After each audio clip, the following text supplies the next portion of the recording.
예, 18-11에 배치 관리자에 관한 이야기를 해보도록 하겠습니다. 레이아웃 매니저 앞에서도 잠깐 언급을 한 적이 있었죠. 자바는 컨테이너에 컴포넌트를 배치할 때 다양한 방법을 배치 관리자 클래스로 제공을 하고 있습니다. 그래서 여기에서는 flow layout, border layout, grid layout 세 가지 방법에 대해서 설명을 해보려고 하고 있습니다. 그래서 컨테이너 클래스에 우리 메서드를 배울 때 set layout 메서드가 있었어요. 그죠? 앞에서 배울 때 이 메서드를 이용을 해서 관리자를 설정을 하면 우리가 원하는 형태대로 GUI 컨텐츠들을 배치를 할 수가 있지 않느냐. 자, 그러면 첫 번째 레이아웃 매니저인 플로우 레이아웃을 한번 살펴보죠. 이 플로우 레이아웃은 배치 관리자를 지정하지 않으면 우리가 이제까지 하나도 지정해 본 적이 없죠. 그러니까 어떻게 했어요? 버튼을 옆으로 이렇게 쭉 이렇게 해서 배치를 했죠. 이게 플로우 레이아웃이에요. 그죠? 옆으로. 그래서 컴포넌트를 수평 방향으로 배치하는 배치 관리자. 자, 생성자로서는 flow layout 인트에서 align을 줄 수 있죠. align은 정렬 방식을 지정하는 상수로서 left, center, right. 디폴트는 right예요. 그죠? 정렬 방식. 그럼 예를 들어서 이렇게 애플릿이 있으면 여기에 버튼이 두 개 들어간다. 그러면은 버튼을 어느 쪽에 갖다 붙일 거냐? 이게 오른쪽에 갖다 붙인다. 이게 오른쪽에 갖다 이렇게 붙인다. 디폴트가 오른쪽인가요? 왼쪽인가요? 잘 모르겠네요. 여러분들 한번 해보세요. 그 다음에 H-gap, V-gap. H-gap, V-gap은 뭐야? 컴포넌트 사이의 수직, 수평, 간격이겠죠? 요 컴포넌트와 컴포넌트 요 사이, 여기의 간격, 그죠? 그걸 이제 수평 갭, 수직 갭, 그거를 세팅하는 거. 그죠? 여러분들한테 해보세요. 내가 잘 모르겠으니까 이렇게 이야기하는 거는 사실은 그런 것까지 다 제가 기억도 안 나고 해보기도 어렵고, 그건 직접 우리가 실험을 해보면 되잖아요. 그죠? 온라인으로 앉았을 때 왼쪽에 가서 붙는지, 오른쪽에 가서 붙는지, 이 프로그램에서 보면 알기야 하겠지만, 자, 이 프로그램은 버튼을 이렇게 이제 오른쪽으로 배열을 합니다. 그래서, 물론 이제 검색기상에서는 애플릿을 느리고 줄이고, 물론 이제 하기가 어렵지만, 애플릿 뷰어상에서는 할 수 있죠. 자, 이 프로그램은 직접 제가 실행을 시켜보도록 하죠. 자, 직접, 프로그램을 실행을 먼저 시켜볼까요? 자, 제가 이미 한번 시켜봤으니까, 애플릿 뷰어, 플로우 레이아웃 demo.html 만들어야 되죠. 자, 이래서 실행을 시킵니다. 자, 이렇게 해서 실행을 시키니까 어떻게 나왔느냐. 자, 버튼 하나 나와라. 자, 버튼이 나왔죠. 14개의 버튼은 오른쪽으로 쭉 애플릿 크기가 다 되니까 그 밑에 줄로 가죠. 그럼 이 애플릿 사이즈를 이렇게 늘리면 어떻게 돼요? 옆으로 지가 자동으로 가죠. 그죠? 자동으로 가고. 다시 줄여볼까요? 줄였어요. 그죠? 다시 좀 늘려볼까요? 좀 늘렸어요. 그죠? 늘렸죠? 자, 또 줄여보면 이렇게 가죠. 이렇게 가고, 조금 더 줄이면, 이거, 여기 어떤 경우가 나와야 되냐면, 네. 여기는 3개씩 들어갔는데, 여긴 2개밖에 안 들어갔어요. 왜 3개가 못 들어갔을까요? 버튼의 레이블이 한 글자가 더 있잖아요. 그러니까 버튼의 폭이 더 커진 거야. 그죠? 그러니까 한 줄에 3개가 못 들어간 거야. 그죠? 그 애플릿에. 뭐, 그렇게 해서 애플릿을 쭉, 이 컴포넌트들을 쭉, 이 프로그램이 어떻게 짜졌을까 하고 보니까, 그죠? 플로우 레이아웃 demo.java를 보니까, 자, 이거는 뭐 이렇게 간단하죠? 간단할 수밖에 없겠죠. 뭐 이벤트를 처리하는 것도 아니고 레이아웃을 보여주는 거니까. init 메소드에서 flow layout f1 new flow layout, flow layout right. 자, 오른쪽을 기준으로 정렬을 해라. 그러니까 어떻게 기준이 됐어요? 오른쪽에 가서 딱 붙었잖아요. 그죠? 오른쪽. 그 다음에 10 by 15. 이건 뭐겠어요? 10 by 15는 뭐죠? 아까 여기서 생성자 중에 뭐가 있었죠? 10 by 15. 온라인 주고, 그렇죠. H갭, 수직과 수평 갭이죠.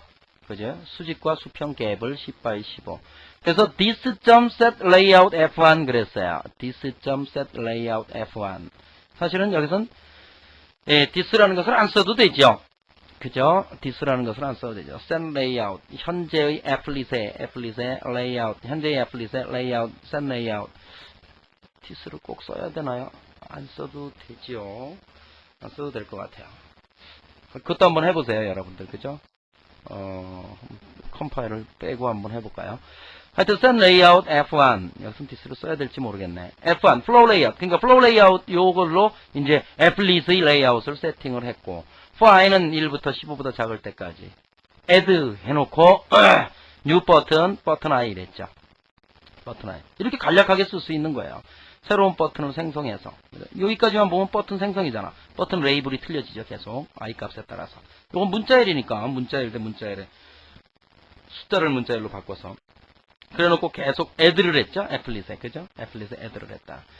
자, 여기서 this를 빼고, 자, 그럼 이제 프로그램은 어떻게 되는지 알 거고, 여기 this를 빼고, 파일 저장한 다음에, 컴파일을 다시 해보도록 합시다. this. 똑같을 것 같은데. 네, 뭐, this는 빼도 문제가 없겠죠. 그래 놓고, 자, Ctrl C를 눌러서, 다시 수행을 한번 시켜보죠. 다시 수행을 시켜봐도 역시 마찬가지일 겁니다. 그죠? applet load. 자, 버튼 나오죠? 역시 똑같죠? this를 빼도. 자, 이렇게 해서, 무슨 레이아웃이에요? 요것이, 그래서, 요것이, flow 레이아웃에 대해서 살펴봤고요. 자, 계속해서, 레이아웃 매니저를, 이제, flow 레이아웃에 대해서 살펴봤고, 계속해서, 그 다음 거를 보도록 하죠. flow 레이아웃 살펴봤고, border 레이아웃은, 컴포넌트를 추가할 때 방향을 지정해서, 이번에는 방향을 지정해서 추가할 수 있는데요. 이걸 동서남북으로 지정을 할 수가 있어요. 그래서 east, west, south, north, center 이렇게 지정을 할 수 있죠. border layout, border layout 역시 이제 갭을 줄 수가 있습니다. 그래서 컴포넌트를 추가하는 add method에서 컴포넌트를 추가할 때 아까 뭐라 그랬죠? 앞에서 컨테이너 클래스에서 컴포넌트를 추가하는 add 메소드가 있는데 그때 이런 메소드가 있었어요. 찾아보세요. string name component. 그래서 이것이 뭐라 그랬어? 방향이라 그랬어. 그죠? 이것을 지정해서 설정을 할 수가 있더라. 자, 이것은 지금 어떤 겁니까? 여기에 컴포넌트가 버튼. 그 다음에 여기에 텍스트 에리아 컴포넌트. 그죠? 이거를 배치를 했어요. 하나의 애플릿에. 그죠? 자, 어떻게 했나 한번 보도록 할까요? 어떻게 했나? border layout 데모 하고 보니까 자 어떻게 했어요? 자 init 메소드에서 set layout new border layout 그래 버렸어요. 그냥 new border layout 그래 놓고 add 할 때 north 이렇게 직접 방향을 직접 값으로 상수로 줬죠. 그런 다음에 new button 윗여백 그 다음에 south 그죠? 북쪽 남쪽 아래쪽에는 아랫여백 이스트 동쪽에 버튼 해가지고 오른쪽 여백 버튼, 웨스트 서쪽 왼쪽 여백 이렇게 그죠? 그 다음에 스트링 그죠? 스트링 문자열에다가 이런 걸 쭉 놓고 그죠? 뭐 역시 시죠? 좋은 시죠? 자작나무라는 시죠. 자 그래놓고 add center 중앙에다가 new text area message 이 메시지를 가지고 텍스트 에리아를 생성해서 센터에다 집어넣어라 이거죠. 그렇게 해서 이러한 인터페이스를 만든 거예요. 그죠? 그렇게 어렵지 않죠? 자, border layout이었습니다. 자, 그 다음에 grid layout은 컴포넌트의 행과 열을 가진 그러한 레이아웃입니다. 그래서 행과 열을 가진 배열 형태로 배치를 할 수가 있어요. 그래서 grid layout은 이렇게 grid layout은 로우스와 칼럼을 지정할 수 있어요. 그죠? 로우스와 칼럼과 H갭, V갭, 그죠? 컴포넌트 사이의 간격까지 지정을 할 수 있는 이러한 매니저입니다. 역시 마찬가지죠. 자, 이번에는 이거를 이제 애플릿 크기를 늘리거나 줄이거나 얘는 무조건 2개야, 버튼이. 그죠? 한 줄에 2개씩 이렇게 배열을 하는 거예요. 많이 쓰일 수 있는 그러한 레이아웃 매니저입니다. 그리드 레이아웃이 많이 쓰이죠.